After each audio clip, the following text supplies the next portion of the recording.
रहे हम चलते रहे तेरे नक्शे कदम पर चलते रहे गाते रहे गुनगुनाते रहे गीत खुशी के हम गाते रहे हो जिसका हो साथी खुद भगवान जिसका हो साथी खुद भगवान उसको रोकेगा क्या आंधी या तूफान हम चल पड़े हैं अब बाबा के धाम हम चल पड़े हैं अब बाबा के धाम जीवन हुआ ये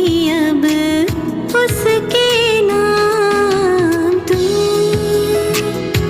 साथ है तो डरने की क्या बात है तू पास है तो डरने की क्या बात है बाबा तू साथ है तो डरने की क्या बात है तू साथ है तो डरने की क्या बात है तो डरने की क्या बात है तो डरने की क्या बात है।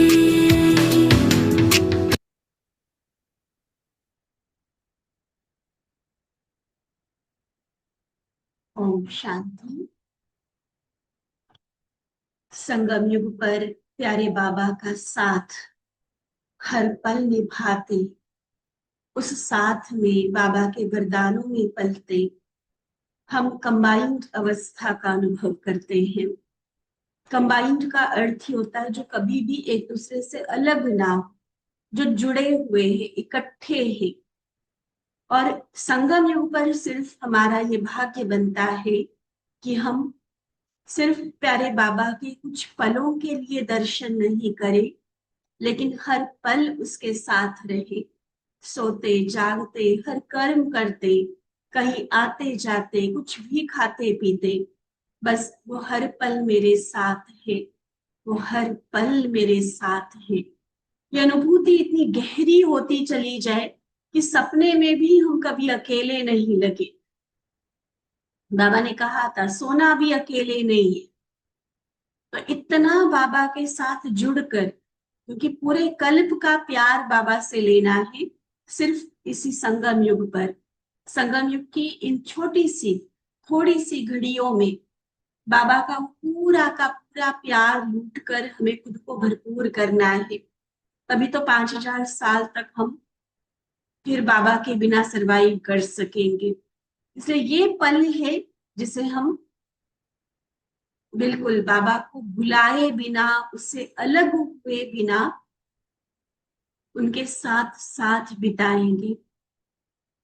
अक्सर मुरली में जब भी कंबाइंड स्वरूप की बात आती है तो हम इसी स्वरूप का अनुभव करते हैं कि बाबा और मैं कंबाइंड, करन करावन हार मुझ करनहार से करवा रहा है, वो मालिक है मैं निमित्त हूँ।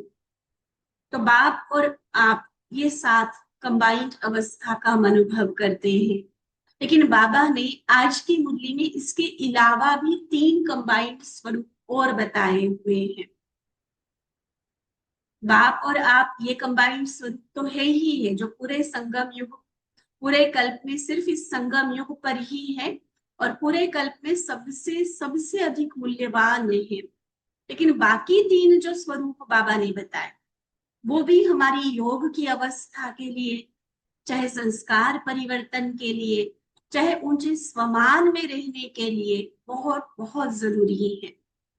तो आज इन चारों प्रकार के स्वमानों को बाबा ने बड़े प्यार से स्पष्ट किया है। तो चले हम सभी बाबा के सामने, बाबा के सम्मुख अपने आप को अनुभव करेंगे। 22 फरवरी 1984 की बाबा की ये मुरली बहुत एकाग्रता के साथ हर महावाक्य को, हर शब्द को हम सुनेंगे।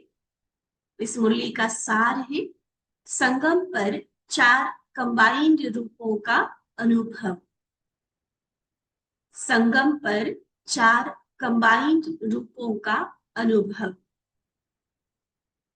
सिद्धि स्वरूप का अनुभव कराने वाले वरदाता बाप अपने विजयी बच्चों के प्रति बोले, आज बाप दादा सभी बच्चों के कंबाइंड रूप को देख रहे हैं। सभी बच्चे भी अपने कंबाइंड रूप को अच्छी रीति जानते हो। एक पहला कंबाइंड स्वरूप कि श्रेष्ठ आत्माएं इस अंतिम पुराने लेकिन अति अमूल्य बनाने वाले शरीर के साथ कंबाइंड हो। यूं तो हर जन्म में आत्मा शरीर के साथ जन्म से लेकर मृत्यु तक कंबाइंड होती है। इन संगम युग का विशेष महत्व क्या बता रहे बाबा कि इस अंतिम पुराना शरीर भले ये है लेकिन ये अति अमूल्य है। जिस शरीर में आज आत्मा विराजमान है, जिस शरीर के साथ आत्मा कंबाइंड है, यह शरीर अति अमूल्य है क्योंकि सभी श्रेष्ठ आत्माएं इस अंतिम शरीर के आधार से श्रेष्ठ कार्य और बाप दादा से मिलन का अनुभव कर रही है। बाबा से साकार मिलन भी तो इसी शरीर द्वारा हो रहा है ना। और इसी शरीर में रहकर हमने अपना कल्प कल्प का भाग्य जमा करना है, पुरुषार्थ करना है, सेवा करनी है। तो है ना वैल्यू इस शरीर की। है पुराना शरीर लेकिन बलिहारी इस अंतिम शरीर की है जो श्रेष्ठ आत्मा इसके आधार से अलौकिक अनुभव बनाती है। तो आत्मा और शरीर कंबाइंड है। पुराने शरीर के भान में नहीं आना है लेकिन मालिक बन इसके द्वारा कार्य करानी है। इसलिए आत्म अभिमानी बन, कर्म योगी बन, कर्मेंद्रियों द्वारा कर्म कराते हैं। तो पहला कंबाइंड स्वरूप कौन सा हो गया? आत्मा और शरीर। शरीर के भान में आने की बात नहीं है कि बाबा ने कहा कंबाइंड रहो शरीर के साथ तो फंस ही गए शरीर में, वैसा नहीं। मैं आत्मा मालिक बनकर इन कर्मेंद्रियों से कर्म कराओ, आत्म अभिमानी स्थिति मेंटेन रहे, कर्म योगी स्थिति बनी रहे और ऐसे में फिर मैं आत्मा शरीर से, शरीर की कर्मेंद्रियों से कर्म कराती रहूं। ठीक है, तो ये पहला स्वरूप हो गया। दूसरा अलौकिक विचित्र कंबाइंड रूप, जो सारे कल्प में इस कंबाइंड रूप का अनुभव सिर्फ अभी कर सकते हो। और वह कौन सा? बाप और आप, शिव शक्ति जो कंबाइंड स्वरूप है, इस कंबाइंड स्वरूप का अनुभव। सदा मास्टर सर्वशक्तिवान, सदा विजयी, सदा सर्व के विघ्न विनाशक, सदा शुभ भावना, श्रेष्ठ कामना, श्रेष्ठ वाणी, श्रेष्ठ दृष्टि, श्रेष्ठ कर्म द्वारा विश्व कल्याणकारी स्वरूप का अनुभव कराता है। इस कंबाइंड स्वरूप जिसमें मैं और मेरा बाबा कंबाइंड है, इस स्वरूप के अनुभव नोट करते जाओ। पहला कहा इससे हम मास्टर सर्वशक्तिवान बनेंगे। दूसरा सदा विजयी। तीसरा सर्व के विघ्न विनाशक। चौथा हमारे मन में सदा सबके लिए शुभ भावना, शुभ कामना, श्रेष्ठ वाणी, श्रेष्ठ दृष्टि, श्रेष्ठ कर्म होगा और इसलिए ऑटोमेटिकली विश्व कल्याणकारी स्थिति में हम टिक जाएंगे। क्योंकि बाबा विश्व कल्याणकारी है ना, तो जैसे उसकी भावना, जैसे उनकी कामना, जैसे बाबा की वाणी, जैसी बाबा की दृष्टि, ऐसे ही हमारी भी बनते बनते हम भी बाप समान विश्व कल्याणकारी बन जाते हैं। नेक्स्ट, सेकंड में सर्व समस्याओं का समाधान स्वरूप बनाता है। जितना हम इस कंबाइंड अवस्था में स्थित रहेंगे, सभी समस्याओं का समाधान होता जाएगा। जैसे सूरज के सामने कभी अंधेरा नहीं टिक सकता, ऐसे बाबा मेरे साथ कंबाइंड है तो हर समस्या हल हुई पड़ी है, कोई मुश्किल नहीं। नेक्स्ट है, स्वयं के प्रति, सर्व के प्रति दाता और मास्टर वरदाता बनाता है। जितना गहरा अनुभव कंबाइंड स्थिति का बाबा के साथ, उतना हम खुद के प्रति, स्वयं के प्रति भी और औरों के प्रति भी दाता वरदाता बने रहेंगे। सिर्फ इस कंबाइंड रूप में स्थित रहो तो सहज ही याद और सेवा के सिद्धि स्वरूप बन जा। ना याद में किसी तरह की मेहनत रहेगी और सेवाओं में भी ऐसे सफलता मिलती जाएगी जैसे बना पड़ा है, सब कुछ हुआ पड़ा है, बस टच करने की देर है और आत्माएं जागती जाएंगी। लेकिन कब? जब कंबाइंड स्वरूप में होकर करेंगे तो याद के भी और सेवा के भी सिद्धि स्वरूप बनेगा। विधि निमित्त मात्र हो जाएगी, करने को बस निमित्त मात्र कर दिया और सिद्धि सदा साथ रहेगी। अभी क्या होता है, अभी विधि में ज्यादा समय लगता है। देखो, प्लानिंग से लेकर प्रैक्टिकल में कितनी मेहनत लगती है, तब कहीं जाकर कोई सेवा, कोई प्रोग्राम सफल होता है। वो भी कई बार परसेंटेज में रह जाती है सफलता।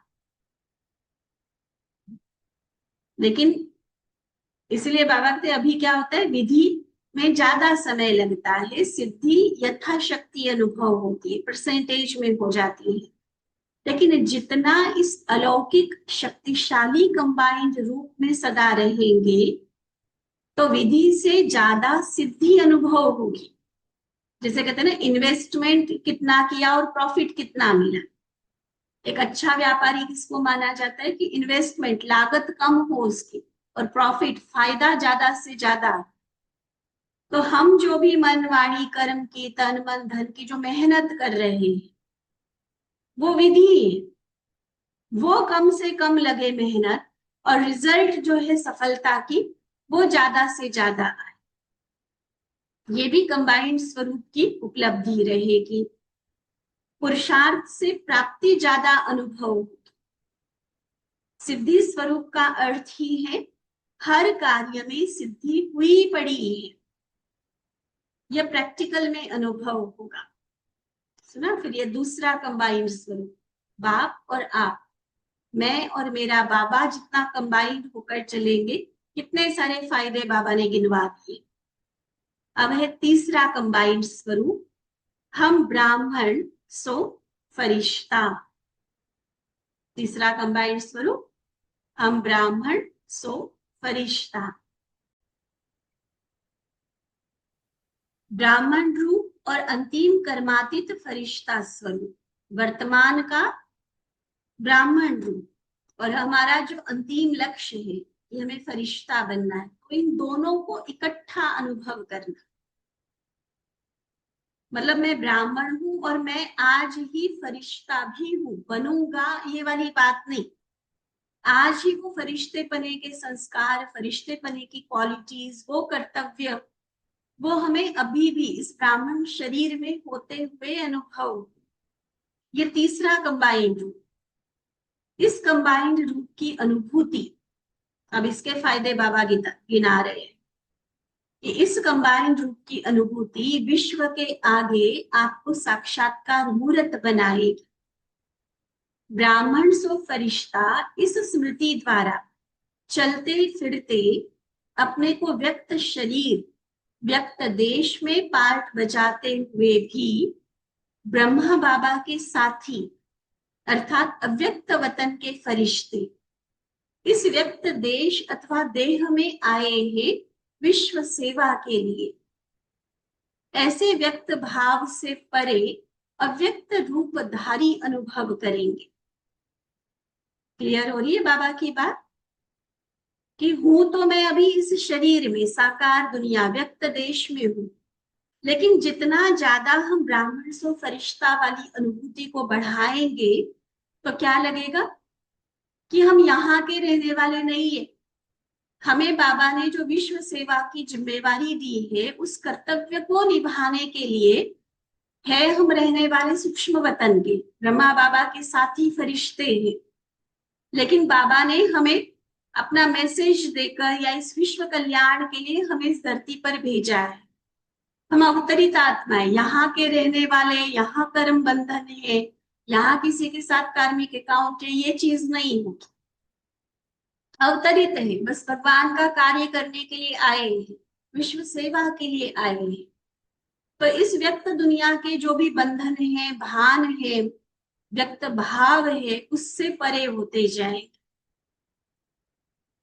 और यह अव्यक्त भाव, मैं फरिश्ता, मैं फरिश्ता, मैं फरिश्ता, यह अव्यक्त भाव अर्थात फरिश्तेपन का भाव स्वतः ही अव्यक्त अर्थात व्यक्तपन के बोल चाल, व्यक्त भाव स्वभाव, व्यक्त भाव के संस्कार, उनको सहज ही परिवर्तन कर लेगा। देह अभिमान में लाने वाली जितनी बातें है ना, चाहे हमारे बोलचाल है, हमारी चलन है, हमारा स्वभाव संस्कार है, खुद को सिर्फ शरीर समझते रहेंगे, सिर्फ ब्राह्मण स्वरूप में रहेंगे तो इसको परिवर्तन करना कई बार मुश्किल हो सकता है। लेकिन मैं ब्राह्मण सो फरिश्ता, अवतरित हुई आत्मा, विश्व सेवा के लिए बस बाबा ने मुझे भेजा है। यह व्यक्त भाव जितना पक्का होता जाएगा वो व्यक्तपने के सारे संस्कार बदलते जाएंगे, सहज परिवर्तन होगा। भाव बदल गया तो सब कुछ बदल जाएगा। तो ऐसा अव्यक्त भाव सदा स्वरूप में लाओ। स्मृति में है कि ब्राह्मण सो फरिश्ता, ठीक है, पक्का करेंगे सभी। आज से सिर्फ हम संगम युगी ब्राह्मण है ये नहीं बोलेंगे, क्या कहेंगे, हम ब्राह्मण सो फरिश्ता है। और ये किसी और को बताने से पहले मुझे अपने आप बहुत बार पढ़ाना, बार बार खुद को उस कंबाइंड अवस्था में टिकाने की मेहनत करनी होगी। मैं ब्राह्मण सो फरिश्ता। अब स्मृति को स्वरूप में लाओ। स्वरूप निरंतर स्वतः और सहज होता है, सिर्फ सोचने की बात नहीं मैं ब्राह्मण सो फरिश्ता, वो मेरा स्वरूप दिखाई दे। माना जैसे ऊपर बाबा ने कहा, मेरा भाव, मेरे स्वभाव, मेरे संस्कार, बोलचाल, वो सब अव्यक्त होता चला जाए, इस व्यक्त दुनिया से, व्यक्त देश से परे। तो स्वरूप में लाना अर्थात सदा है ही अव्यक्त फरिश्ता। कभी भूले, कभी स्मृति में आवे, इस स्मृति में रहना पहली स्टेज है, लेकिन स्वरूप बन जाए यह श्रेष्ठ स्टेज है, ठीक है। तो पहला स्वरूप बाबा ने बताया शरीर और आत्मा का। दूसरा स्वरूप बताया बाप और आप। तीसरा स्वरूप मैं ब्राह्मण सो फरिश्ता। और फिर चौथा है चतुर्भुज, भविष्य चतुर्भुज स्वरूप, श्री लक्ष्मी और श्री नारायण का कंबाइंड रूप। ध्यान से समझेंगे, बहुत गहरी बात है इस कंबाइंड स्वरूप का अनुभव करने के लिए भी। श्री लक्ष्मी और श्री नारायण का कंबाइंड रूप, क्योंकि आत्मा में इस समय श्री लक्ष्मी और श्री नारायण दोनों बनने के संस्कार भर रहे हैं। सुना, सिर्फ ये नहीं कि मैं आज नारी शरीर में हूं तो मैं भविष्य में देवी बनूंगी, लक्ष्मी बनूंगी, और आज मैं पुरुष शरीर में हूं तो मैं नारायण बनूंगा, देवता बनूंगा। ये भी देह अभिमान है। ये मेल फीमेल, ये स्त्री पुरुष, ये भी तो सिर्फ चोला है ना। और आत्मा जब जन्म मरण में आती है, पुनर्जन्म लेती है, तो वो कभी स्त्री का कभी पुरुष का, लगभग लगभग समान जन्म होते हैं आत्मा के। मान लो 84 जन्म है तो लगभग लगभग ये समान रहता है। 84 में से लगभग 40-42 जन्म नारी के हैं तो 40-42 जन्म नर के होंगे। तो मतलब आत्मा में दोनों तरह के संस्कार, ठीक है, कब लक्ष्मी बनेंगे कब नारायण बनेंगे। तो भविष्य प्रारब्ध का यह कंबाइंड स्वरूप इतना ही स्पष्ट हो, आज फरिश्ता कल देवता, अभी अभी फरिश्ता अभी अभी देवता, अपना राज्य स्वरूप आया की आया, बना की बना। ठीक है, इस कंबाइंड स्वरूप का पहला फायदा, मेल फीमेल वाला नर नारी वाला भान भूल जाएगा। और सतयुगी भविष्य चतुर्भुज स्वरूप विष्णु स्वरूप हम याद कर रहे हैं। तो विष्णु वो तो है ही नहीं दुनिया स्वर्ग में, तो वो स्वर्ग की बातें जो जो हमारा अपना राज्य होगा, वो सारी बातें मन की आंखों के सामने स्पष्ट होती जाए, संकल्प स्पष्ट और शक्तिशाली हो, क्योंकि आपके इस स्पष्ट समर्थ संकल्प के इमर्ज रूप से आपका राज्य समीप आएगा। एक और गहरी बात बाबा ने सुनाई कि जितना ज्यादा मेरे मन में सतयुग का स्मृति, सतयुग की बातें वो जितना ज्यादा स्पष्ट होगी, उतना उस राज्य को हम जल्दी से जल्दी ला सके। आपका संकल्प, आपका इमर्ज संकल्प नई सृष्टि को रचेगा, अर्थात सृष्टि पर लाएगा। आपका संकल्प मर्ज है तो नई सृष्टि इमर्ज नहीं हो सकती, क्योंकि संकल्प से सृष्टि कहा जाता है ना। अगर संकल्प ही कमजोर है, संकल्प ही मर्ज हुआ पड़ा है, भूले बैठे कि हम तो सतयुग में जाने वाले, सतयुग लाने वाले हैं, तो कहां से सतयुग आएगा। इसलिए इमर्ज रूप की स्मृति, संकल्प में हर पल वो एक धुन लगी रहे कि सतयुग लाना है, सतयुग लाना है, तभी तो ला सकेंगे ना। तो आपका इमर्ज संकल्प, जागृत संकल्प जो है वो नई सृष्टि को रचेगा, अर्थात सृष्टि पर लाएगा। आपका संकल्प मर्ज है तो नई सृष्टि इमर्ज नहीं हो सकती। ब्रह्मा के साथ ब्राह्मणों के इस संकल्प द्वारा नई सृष्टि इस भूमि पर प्रत्यक्ष होगी। बाबा भी, ब्रह्मा बाप भी नई सृष्टि में नया पहला पार्ट बजाने के लिए आप ब्राह्मण बच्चों के लिए साथ चलेंगे के वायदे कारण इंतजार कर रहे हैं। देखो हम तो अभी अधूरे पुरुषार्थी हैं, अभी हम संपूर्णता तक नहीं पहुंचे हुए, लेकिन ब्रह्मा बाप तो सोचो 69 में वो संपूर्णता को प्राप्त कर चुके हैं और तब से लेकर बच्चों का इंतजार कर रहे हैं। क्यों इंतजार कर रहे? क्योंकि वायदा किया था ना, साथ रहेंगे साथ चलेंगे। अब बच्चे रेडी नहीं है तो बाबा को तो रुकना पड़ेगा ना, कि साथ जाना है। सोचो कितनी लंबी इंतजार की घड़ियां हो गई।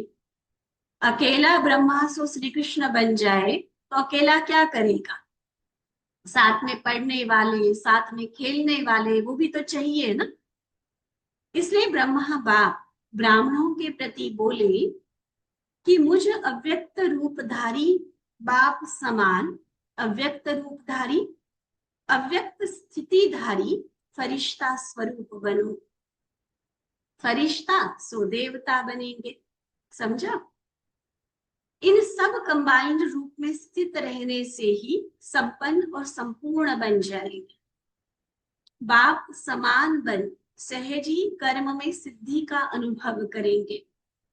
तो पक्के हुए चारों कंबाइंड स्वरूप, शरीर और आत्मा का कंबाइंड स्वरूप, बाप और आप यह कंबाइंड स्वरूप, मैं ब्राह्मण सो फरिश्ता, तीसरा ये, और चौथा विष्णु चतुर्भुज जो भविष्य का हमारा लक्ष्य है।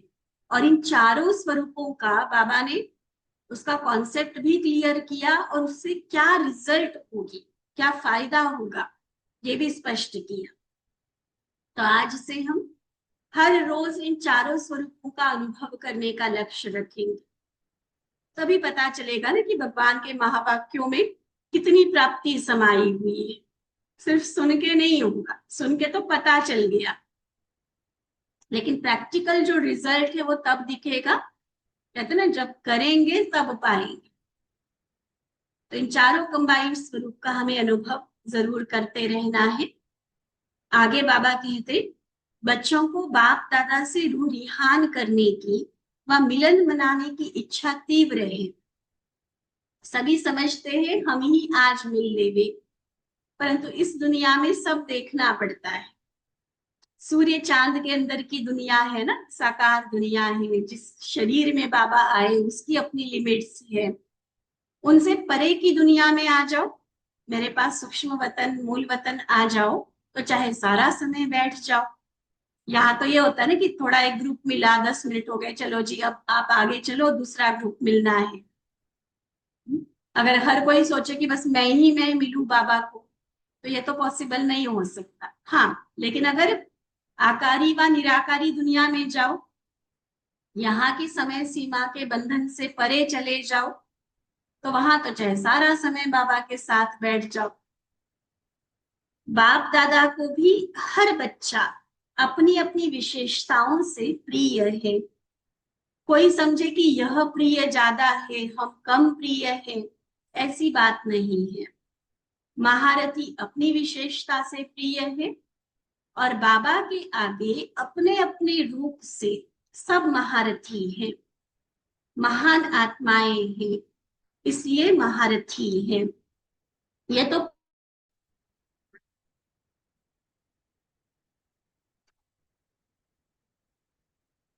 क्या कह रहे हैं बाबा, कि कोई ये ना समझे कि यह प्रिय है हम प्रिय है, ऐसी कोई बात नहीं।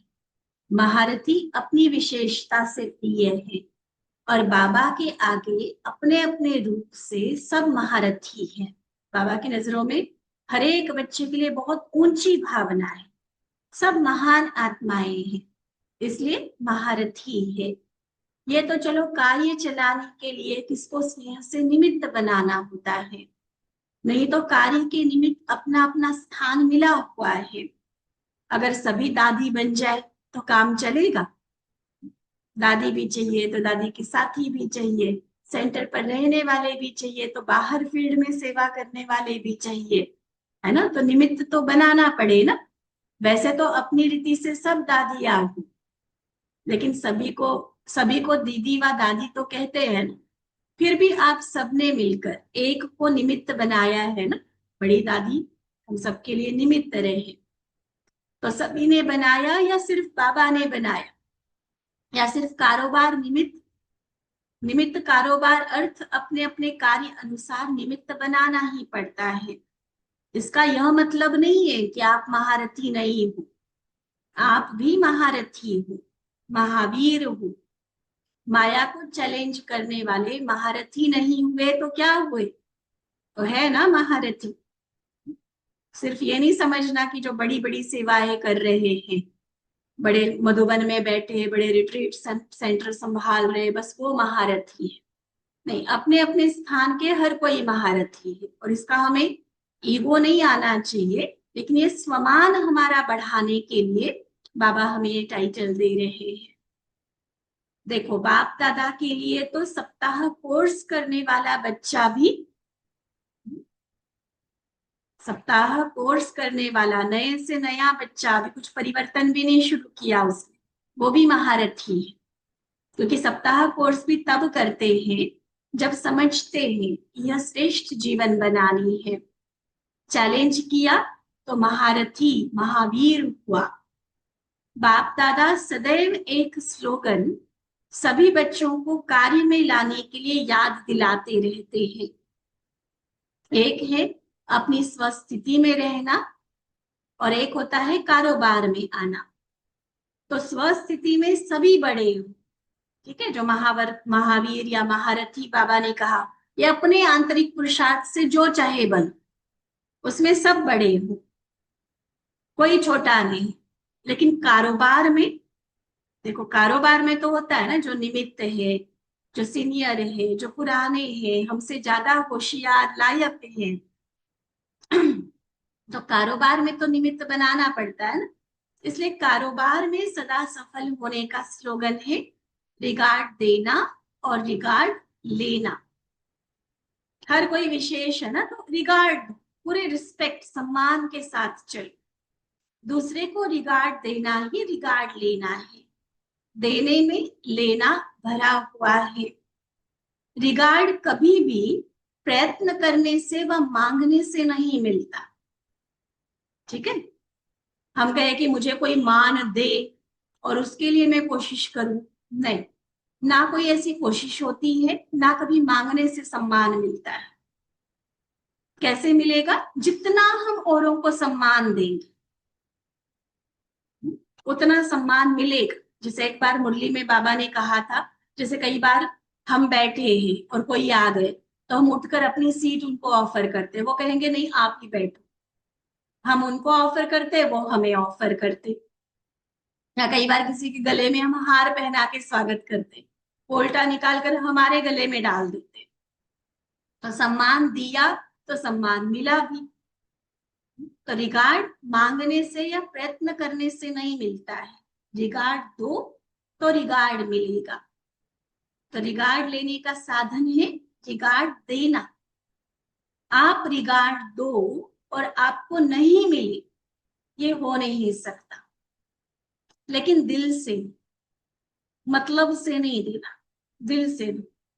जो दिल से रिगार्ड देता है उसको दिल से रिगार्ड मिलता है। एक ना बाहर का दिखावे वाला सम्मान भी होता है। कोई बहुत ज्यादा बड़ा, मतलब कुछ धन आदि के हिसाब से सेवा करने वाला हो या दुनिया के हिसाब से वीआईपी हो, तो उसको भी तो बाहर बाहर का रिगार्ड तो देना पड़ता है, चाहे उसकी अपनी स्थिति कैसी भी हो, कैरेक्टर कैसा भी हो। लेकिन ठीक है, चलो है दुनिया के लिए वीआईपी, तो हमें भी सम्मान देना पड़ता है। वो हो गया दिखावे में।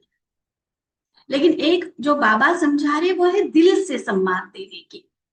औरों को भी जैसे बाबा हर एक की विशेषता के आधार पर दिल से सम्मान देता है ना, ऐसे दिल से सम्मान तो हमें भी जो मिलेगा वो भी दिल वाला सम्मान, दिखावे वाला नहीं। मतलब का रिगार्ड देंगे तो मिलेगा भी मतलब का। तो सदैव दिल से दो और दिल से लो। तो क्या स्लोगन पक्का कराया? रिगार्ड दो, रिगार्ड लो। इस स्लोगन द्वारा ही सदा ही निर्विघ्न, निरसंकल्प और निश्चिंत रहेंगे। चाहे कारोबार है, चाहे ब्राह्मण परिवार का संगठन है, इसमें निर्विघ्न, निरसंकल्प, निश्चिंत रहने की विधि एक स्लोगन के रूप में बाबा ने पक्की कराई। देते चलो, हर एक को सम्मान। मेरा क्या होगा ये चिंता नहीं रहेगी। मेरा हुआ ही पड़ा है, बना ही पड़ा है, निश्चिंत रहेंगे। ऐसी श्रेष्ठ आत्मा की श्रेष्ठ प्रारब्ध वर्तमान और भविष्य निश्चित ही है। स्वयं निश्चिंत रहेंगे, कोई चिंता नहीं, और भविष्य प्रारब्ध भी निश्चित हो जाएगी। गारंटी बाबा दे रहा है, कोई इसको बदल नहीं सकता, कोई किसकी सीट नहीं ले सकता। निश्चित है, फिक्स है, निश्चिंत की निश्चित है। इसको कहा जाता है बाप समान फॉलो फादर करने वाले। समझा?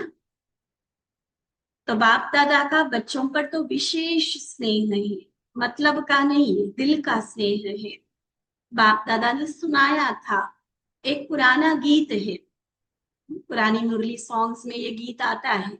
ऊंची ऊंची दुनिया की दीवारें सैया तोड़ के मैं आई रे तेरे लिए सारा जग छोड़ के। बड़ा प्यारा गीत है। तो ये डबल विदेशियों का गीत है, बाबा कहते हैं। क्यों?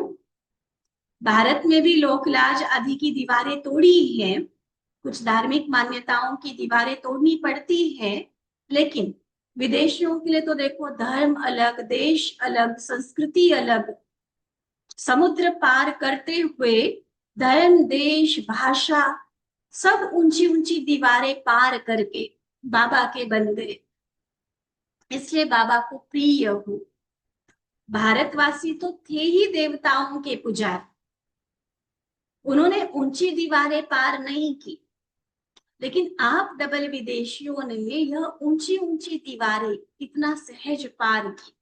अंदर एक रियलाइजेशन हुआ, चाहे ये भगवान हुआ आज है इसका, चाहे हम ही देवता थे, मैं ही वो देवकुल की आत्मा, तो अभी के वर्तमान जीवन की सारी दीवारें पार कर। इसलिए बाप दादा दिल से बच्चों की इस विशेषता का गीत गाते हैं। समझा, सिर्फ खुश करने के लिए नहीं बोल रहे हैं।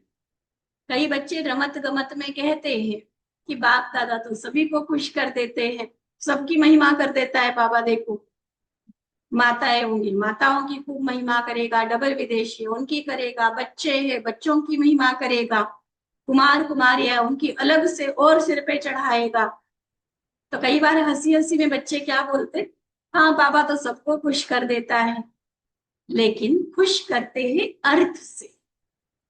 महिमा जो बाबा कर रहे हैं ना, वो अर्थपूर्ण महिमा है, कोई ऐसे ही नहीं है। जैसे एक होता है ना कि बस कोई काम निकालने के लिए हम किसी की बस ऐसे ही बड़ाई कर दे, वो वैसी महिमा नहीं है। देखो अपने आप से पूछो, बाप दादा ऐसे ही कहते हैं या प्रैक्टिकल है? तो देखो हर एक फील करेगा कि हाँ ये विशेषता तो है हमारे अंदर, ऐसे ही नहीं बोलते बाबा। तो ऊंची ऊंची दीवारें पार करके आ गए हो ना, कितनी मेहनत से टिकट निकालते हो, यहाँ से जाते ही पैसे इकट्ठा करते हो। बाप दादा जब बच्चों का स्नेह देखते हैं, स्नेह से कैसे पहुंचने के लिए साधन अपनाते हैं, किस तरीके से पहुंचते हैं, तो बाप दादा स्नेही आत्माओं का स्नेह का साधन देख, लगन देख खुश होते हैं। दूर वालों से पूछो कैसे आते हैं, कई बार नौकरियां छोड़कर भी आते हैं, महीना यहाँ रह के 15 दिन यहाँ रह के फिर जाकर दूसरी नौकरी कर लेते हैं। तो बहुत मेहनत है, कोई 1000-2000 में तो उनकी टिकट नहीं बनती है ना, टिकट भी महंगी, आने जाने का है, फिर वहां पर जो भी छोड़ कर आ रहे वो कारोबार है, यहाँ आकर मधुबन में भी सेवा करनी है, कैसे कैसे कोशिश करके वो पहुंचते हैं। तो मेहनत करके पहुंचते तो बाबा भी तो इतना प्यार तो लुटाएगा ना उन पर। फिर सैन फ्रांसिस्को के बच्चे बाबा के सामने हैं, बाबा कहते सभी स्वयं को सारे विश्व में विशेष आत्माएं हैं, ऐसा अनुभव करते हो, क्योंकि सारे विश्व की आत्माओं में से बाबा को पहचानने का भाग्य आप विशेष आत्माओं को मिला है। ऊंचे ते ऊंचे बाबा को पहचानना यह कितना बड़ा भाग्य है। पहचाना और संबंध जोड़ा और प्राप्ति हुई। करोड़ों आत्माएं नहीं पहचान पाएंगी, लेकिन ये कोटों में कोई सिर्फ आत्माएं जिन्होंने बाबा को पहचाना, पहचानने के साथ बाबा के बन गए, संबंध जोड़ा और साथ साथ वर्षे के अधिकारी बने, प्राप्ति हुई। अभी अपने को बाबा के सर्व खजानों के मालिक अनुभव करते हो। जब सदा बच्चे हैं तो बच्चे माना ही अधिकारी। इसी स्मृति से बार बार रिवाइज करो, मैं कौन हूं, मैं किसका बच्चा हूं। ठीक है, बार बार खुद को याद करा, मैं कौन हूं, मैं किसका बच्चा हूं। अमृत वेले शक्तिशाली स्मृति स्वरूप का अनुभव करने वाले ही शक्तिशाली रहते हैं। अगर अमृत वेला शक्तिशाली नहीं तो सारे दिन में भी बहुत विघ्न आएंगे। इसलिए अमृत वेला सदा शक्तिशाली रहे। अमृत वेले पर स्वयं बाप बच्चों को विशेष वरदान देने आते हैं। उस समय जो वरदान लेता है उसका सारा दिन सहज योगी की स्थिति में रहता है। तो पढ़ाई और अमृत वेले का मिलन, ये दोनों ही विशेष शक्तिशाली रहे तो सदा सेफ रहेंगे। मुरली पर भी अटेंशन दिलाया बाबा ने, और दिनचर्या का सबसे पहला नियम, हमारी सबसे मुख्य मर्यादा, अमृत वेला पावरफुल करने के लिए भी बाबा ने पक्का कराया। फिर जर्मनी ग्रुप है बाबा के सामने। बाबा पूछते सदा अपने को विश्व कल्याणकारी बाप के बच्चे, विश्व कल्याणकारी आत्माएं समझते हो, अर्थात सर्व खजानों से भरपूर। जब अपने पास खजाने संपन्न होंगे, खुद भरपूर होंगे, तब दूसरों को देंगे ना। तो सदा सर्व खजानों से भरपूर बालक सो मालिक है, ऐसा अनुभव करते हो। बाप कहा माना बालक सो मालिक हो गया। यही स्मृति, मैं बाबा का बालक के सर्व खजानों का मालिक, यह स्मृति विश्व कल्याणकारी स्वतः बना देती है। और यही स्मृति सदा खुशी में उड़ाती है। देखो, बालक सो मालिक, भरपूर रहेंगे, विश्व कल्याणकारी बनेंगे, सदा खुशी में उड़ते रहेंगे। यही ब्राह्मण जीवन है, संपन्न रहना, खुशी में उड़ना और सदा बाबा के खजानों के अधिकार के नशे में रहना। ऐसे श्रेष्ठ ब्राह्मण आत्माएं हो। ठीक है। अच्छा, सदा कंबाइंड रूप में स्थित रहने वाले, सदा बाप समान अव्यक्त भाव में स्थित रहने वाले, सदा सिद्धि स्वरूप अनुभव करने वाले, अपने समर्थ समान स्वरूप द्वारा साक्षात्कार कराने वाले, ऐसे सदा निश्चिंत, सदा निश्चित विजयी बच्चों, बाप दादा का याद प्यार और नमस्ते। हम रूहानी बच्चों की रूहानी बाप दादा को दिल व जान, सिक व प्रेम से नमस्ते नमस्ते नमस्ते जी। अच्छा, ओम शांति।